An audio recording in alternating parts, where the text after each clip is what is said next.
What's going on, growers? It's James Piccioni coming to you live from Jersey. One of the main principles of this whole channel is to work with nature, not to fight things like pests and disease with harmful practices, not to use pesticides, herbicides, fungicides. No, we don't like any of that stuff. So today we're going to talk about how we can actually avoid a lot of these issues in the first place with a really powerful tool. Let's get into it. Let's go. In the early spring, I brought you all along as we got this new food forest planted. We had a lot of fun doing it, and a few of the things we planted were strawberries. We didn't plant just one kind though. We planted 4 different varieties. We did this on purpose and with a reason, because yeah, they're all strawberries, but not all varieties are the same. Each variety has its distinct characteristics. For instance, some are more susceptible to disease, some are bigger producers, some have larger berries, smaller berries. So that variety, that choice is something we really need to take advantage of, especially if you're a home gardener. As you can see here, these strawberries are doing excellent. Again, we just planted them last spring. Now we've got a nice thick matted row system. Tuck and walk through it, and it's nice and soft on his feet too. So we're looking for big production this coming spring. This variety here, as you see, is doing excellent. This is a jewel, which has good disease resistance. It's got resistance to leaf scorch, leaf spot, which are issues we're having locally in some of our other strawberries. So variety makes a huge difference. That can be your ultimate tool to a better production. Before I show you the variety of strawberry that hasn't done as well as that one, I wanted to talk about something first, and that's kind of get what you pay for. So I want to tell you like a story of when I first started. I wanted to get fruit trees in the ground. What I did was I went to the big box store, Lowe's or Home Depot, whatever. I was so excited I didn't want to really do my homework. I just went there. I bought a tree, a potted one, for like $5 or $6 at the end of the season, a tree that sat there all year. I just wanted to do it cheap and easy, and what I got out of it was not a lot. A good amount of wasted time, that's what I got. In this year, in this fruit forest, I did things different. When I got these fruit trees, we got bare root fruit trees, the right varieties. We did our homework, the ones that are gonna produce for us, that are gonna be more likely to give us big harvests. So I still have that red delicious tree that I got years ago, and it produced some fruit for me, but I know it's not as much as if I got the right variety the first time. That's what I'm gonna encourage you guys to do.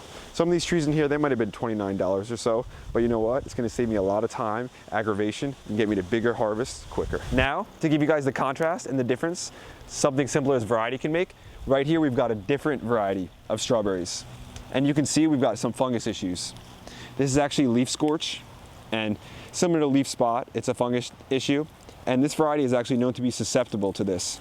So when I ordered my 4 different varieties of strawberries, I ordered 2 of them that were very safe, that I knew were gonna be disease resistant, and then I ordered 2 of them kind of for fun. Ones that I just really wanted to grow, that maybe were a little more susceptible, but I thought was worth a chance.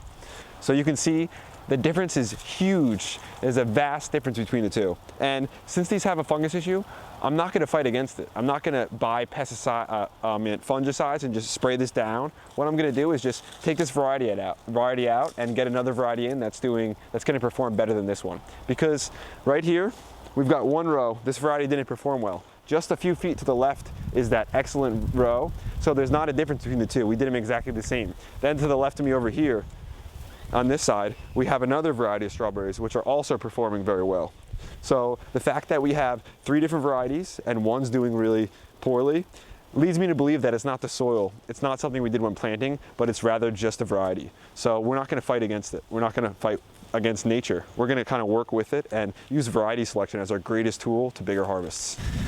So like I said, we're gonna come through, we're gonna pull this variety out. I suggest if you're gonna be growing strawberries, go online, do your homework. Find out what varieties are disease resistant. Have those as your foundation and then add a few other ones for fun. That's kind of what we did. And what I did was I went online. I have a local, I live right by Rutgers University, and they're pretty good in agriculture. So they actually have a list of varieties that grow well locally. That's how we picked the jewel. So we knew it was gonna be a good one. That's why we tried some others. So let me pull these out. As Tuck's in here grabbing a snack. What I'm gonna do is just go through and pull all these strawberries out.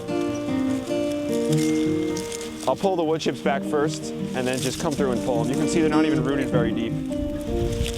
This could have been a fungus issue in the roots as well.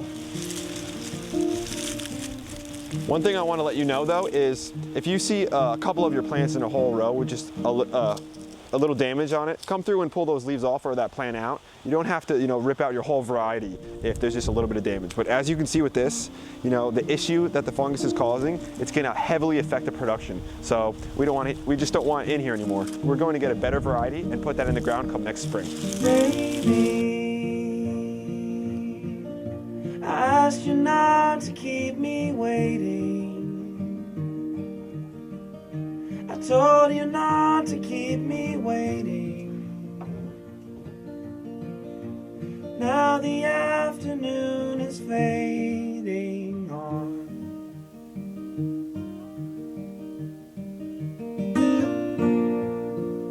One thing I wanted to say to you growers is not to get discouraged if you run into issues like this. That's just how nature is, that's just how it goes sometimes. Not everything works perfect every time, and it's not always your fault if there is an issue. Sometimes you don't just want to fight against it too, out there slaving, using harmful practices, because like for me, why I do this is I want to eat the best, healthiest food. I don't want to be spraying pesticides on it. If I can't get it naturally, then I'll switch to a different variety, and I suggest you to do the same thing. Like right here, this is the Schuchsen variety. And this is one that could be susceptible to leaf spot a little bit too, moderately. But you can see a few little issues here and there, but it's nothing that's going to be too big. We can pop some of those off. I'd encourage you to pull any little spots you have on your strawberries, but here you can see it's not really becoming an issue. It's not going to affect our production, so we're going to stick with it. Again, it was nothing we personally did. We just had the wrong variety. So, you know what? Sometimes next year, you just gotta try it again. That's today's video, growers. Thanks for watching. I hope you enjoyed it. And this tool, this variety selection, I call it a tool, and it has no tangible form, but I still call it a tool because it is useful. It brings us to a bigger harvest with less work. That's what we want to do. And it actually allows us to not use harmful practices to get the kind of harvest that we do want. So if you enjoyed it, I'd really appreciate if you hit the like button, hit the subscribe button, and share with your friends. Because if you want to be part of this team grow, encouraging others to get growing and to do it without harmful practices as naturally as possible, and join in, share with your friends, and be a part of this whole team. Thanks for watching, guys. Tuck and James Prigioni, we out.